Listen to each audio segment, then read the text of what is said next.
Hi friends, welcome to our channel. Brahmamudi serial next ఎపిసోడ్లో ఏం జరగబోతోందో ఈ వీడియోలో చూసి తెలుసుకుందాం. కావ్య పెళ్లి ఫోటోని చూసిన రాజ్ అసలేం జరిగింది అని తెలుసుకోవడానికి ఈ వీడియోని స్కిప్ చేయకుండా ఎండ్ వరకు చూసేయండి. రాజ్ కావ్య కోసం ఎలాగైనా కావ్య పెట్టిన పరీక్షలో నెగ్గాలి అని చాలా కష్టపడుతూ ఆయాసపడుతూ కావ్య మీద ఇష్టంతో పరిగెడుతూ ఉంటాడు. రాజ్ పడుతున్న పాటలని చూసి కావ్య, నన్ను క్షమించండి, నేను ఇదంతా కావాలని చేయడం లేదు.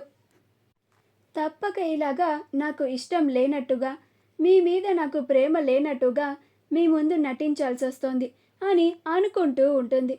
అప్పుడు అపర్ణ, అమ్మ కావ్య, ఇప్పుడైనా వాడిని అలాగా పరిగెత్తడం ఆపమని చెప్పమ్మా, ఇక చాలమ్మా, చూడు వాడసలు ఎలా అవస్థలు పడుతున్నాడు అని అంటుంది. అప్పుడు ఇందిరాదేవి, అవును కావ్య, మేము నిన్ను వాడికి నువ్వంటే ఎంత ఇష్టమో పరీక్ష పెట్టమనలేదు, వాడి ముందు నీ ప్రేమని బయట పెట్టద్దు అని చెప్పాము, నీకు ఇష్టం లేనట్టుగా నటించమన్నామంతే అని అంటుంది. అప్పుడు కావ్య, అలాగే అమ్మమ్మగారు. రామ్ గారు, సరే నేను ఒప్పుకుంటున్నాను, మీరు ఫిట్గానే ఉన్నారు, పదండి లోపలికి వెళ్దాం అని అంటుంది. అప్పుడు రాజ్, లేదు లేదు, నేను మీరు చెప్పిన ప్రకారం 50 రౌండ్స్ పరిగెడతాను, అప్పుడే నేను ఫిట్ అని మీరు ఒప్పుకోండి అని చాలా కష్టంగా ఆయాసపడుతూనే 50 రౌండ్లు పరిగెత్తుతూ ఉంటాడు. ఆ తరువాత, చూసారా కళావతి గారు, నేను మీకోసం 50 రౌండ్స్ వేశాను అని అంటాడు. అప్పుడు కావ్య, ఒప్పుకుంటున్నాను రామ్ గారు, మీరు చాలా ఫిట్గా ఉన్నారని అని లోపలికి వెళ్ళిపోతుంది. అప్పుడు రాజ్, అదేంటమ్మా, నేను కళావతి గారి కోసం ఇంత కష్టపడి ఇన్ని రౌండ్లు పరిగెడితే ఒప్పుకుంటున్నాను, మీరు ఫిట్గా ఉన్నారు అని చెప్పి వెళ్ళిపోతుంది అని అంటాడు. అప్పుడు అపర్ణ, అదైనా చెప్పింది సంతోషించు, పద లోపలికి వెళ్దాం అని అంటుంది. అప్పుడు రామ్ లోపలికి వెళ్ళిన తర్వాత సోఫాలో కూర్చొని ఆపసోపాలు పడుతూ ఉంటాడు. రాజ్ బాధలను చూడలేక ఇందిరాదేవి, అపర్ణలు కూడా బాధపడుతూ ఉంటారు. అప్పుడు అపర్ణ, నాన్న రామ్, చాలా ఆయాసంగా ఉందా అని అంటుంది. అప్పుడు రామ్, అవునమ్మా అని కళ్ళు మూసుకొని చాలా ఆయాసపడుతూ సోఫా మీద పడుకుంటాడు. అప్పుడు రుద్రాని ఇదే సరైన సమయం అని తన బెడ్ మీద కావ్య పెళ్లి ఫోటోని సొగానికి చించి కావ్య ఒక్కటే కనిపించేలాగా బెడ్ పైన పెట్టి ఏసీని ఆన్ చేసి కిందకి వచ్చి రామ్ అని అంటుంది. అప్పుడు రాజ్, ఏంటి సూర్యకాంతం గారు అని అంటాడు. అప్పుడు రుద్రాని, ఏంటి రామ్, నువ్వు నన్ను సూర్యకాంతం ఆంటీ అంటున్నావు అని అంటుంది.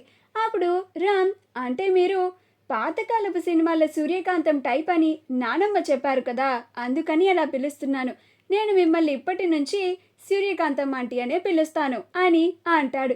అప్పుడు రుద్రాని మూతి ముడుచుకుంటూ ఉంటుంది. నన్నే సూర్యకాంతం ఆంటీ అంటావా, నీ సంగతి చెప్తాను అని అనుకుంటూ ఉంటుంది. అప్పుడు రామ్, ఏంటి సూర్యకాంతం ఆంటీ, నోట్లో నన్ను బాగా తిట్టుకుంటున్నట్టుగా ఉన్నారు అని అంటాడు. అప్పుడు రుద్రాని, అమ్మో కొంపతీసి వినేశాడా ఏంటి, ఇలా నా మనసులో అనుకున్నది బయటికి ఇట్టే చెప్పేస్తున్నాడు అని అనుకుంటూ ఉంటుంది. అబ్బే అదేం లేదు రామ్, నేను నిన్నెందుకు తిట్టుకుంటాను అని అంటుంది. అప్పుడు రామ్, తిట్టుకుంటే మాత్రం బయటికి చెప్తారా ఏంటి నానమ్మ ఎవరైనా అని కావాలని అంటాడు. అప్పుడు ఇందిరాదేవి, అవునురా మనవడా, ఈ రుద్రాని అందరినీ తిట్టుకోవడమే, అందరినీ చూసి అసూయపడడమే, అదే కదా ఈ రుద్రానికి వచ్చింది అని అంటుంది. అప్పుడు రామ్, చూసారా, నానమ్మ కూడా అలానే చెప్తున్నారు అని అంటాడు. అప్పుడు రుద్రాని, రామ్, నువ్వు గార్డెన్లో 50 రౌండ్స్ వేసి వేసి చాలా అలసిపోయావు కదా, రా రామ్, నా గదిలో ఏసీ ఆన్ చేసి నిన్ను పిలుద్దామని వచ్చాను, నా రూమ్లో కూర్చుందురా, కాసేపు రెస్ట్ తీసుకుందు గాని అని అంటుంది. అప్పుడు రామ్, అవునా సూర్యకాంతం ఆంటీ, పదండి అని వస్తూ ఉంటాడు. అప్పుడు రుద్రాని, రా రాజ్ రా, నీకోసం ఆ కావ్య తాలిబొట్టు వేసుకున్న ఫోటోని నా బెడ్ పైన సిద్ధంగా ఉంచాను, నువ్వు వచ్చి ఆ ఫోటోని చూసి ఆశ్చర్యపోవాలి, అప్పటికప్పుడే నీ గుండె ఆగిపోవాలి, ఆ కావ్యకి పెళ్ళైన విషయం అందరూ నీ దగ్గర దాచినందుకు నువ్వు అందరినీ అసహించుకుంటావు. పైగా అందరూ కలిసి నిన్ను ఇలాగ దారుణంగా మోసం చేశారు అని అందరి మొహాన చీకొట్టి నువ్వు ఆ యామిని దగ్గరికి వెళ్ళిపోతావు. ఇంకా ఒక్కసారి కూడా ఈ ఇంటికి అస్సలు రావు. అప్పుడు ఈ కోటకి మహారాణిని నేనే కదా, ఆ కంపెనీకి నా కొడుకే యువరాజు అవుతాడు అని చాలా ఆనందంగా రాజ్ని తన గదిలోకి తీసుకెళ్తుంది. అప్పుడు రుద్రాణి వాళ్ళ గదిలో దగ్గరికి వెళ్ళగానే, రామ్ లోపలికి వెళ్ళి నువ్వు రెస్ట్ తీసుకో, నీకోసం నేను జ్యూస్ తీసుకొని వస్తాను అని అంటుంది. అప్పుడు రామ్ అలాగే ఆంటీ అని లోపలికి వెళ్తాడు. అలా బెడ్ పైన ఏదో ఫోటోని చూసి, ఏంటబ్బా ఇదేదో ఫోటోలా ఉంది అని ఫోటోని చూస్తాడు. అందులో కావ్యని చూసి, ఇది కళావతి గారిలా ఉన్నారే అని అనుకుంటూ ఉంటాడు. అలా కావ్య మెడలో ఉన్న మంగళసూత్రాన్ని చూసి రాజ్ ఆశ్చర్యపోతాడు. ఇదేంటి, కళావతి గారి మెడలో తాళిబొట్టుంది అంటే కళావతి గారికి ఆల్రెడీ పెళ్ళైపోయిందా? ఈ విషయం నాకు ఎందుకని కళావతి గారు చెప్పలేదు? పైగా ఇంట్లో వాళ్ళు కూడా ఎవరు చెప్పలేదు ఎందుకని? అసలు కళావతి గారి భర్త ఎవరు? ఈ ఫోటోని చూస్తూ ఉంటే కళావతి గారి పెళ్లి ఫోటోలా ఉందే, కాకపోతే దీన్ని మిడిల్లోకి కట్ చేసి ఒక్క కళావతి గారి ఫోటోనే ఇక్కడ పెట్టినట్లుగా ఉందే. వెంటనే ఈ విషయాన్ని కళావతి గారిని నిలదీసి అడగాలి అని కోపంగా కిందకి వస్తూ ఉంటాడు. అప్పుడు రుద్రాణి, రామ్ రామ్ ఏమైంది, ఎందుకు అలా వచ్చేస్తున్నావు? నా గదిలో రెస్ట్ తీసుకోమని చెప్పాను కదా అని అంటుంది. అప్పుడు రాజ్, మీరు ఆగండి ఆంటీ అని కళావతి గారు అని పెద్దగా అరుస్తూ ఉంటాడు. అప్పుడు రుద్రాణి, రాజ్ ఖచ్చితంగా కావ్య ఫోటోని చూసి ఉంటాడు, అందుకే ఇంత కోపంగా ఆ కావ్యని పిలుస్తున్నాడు.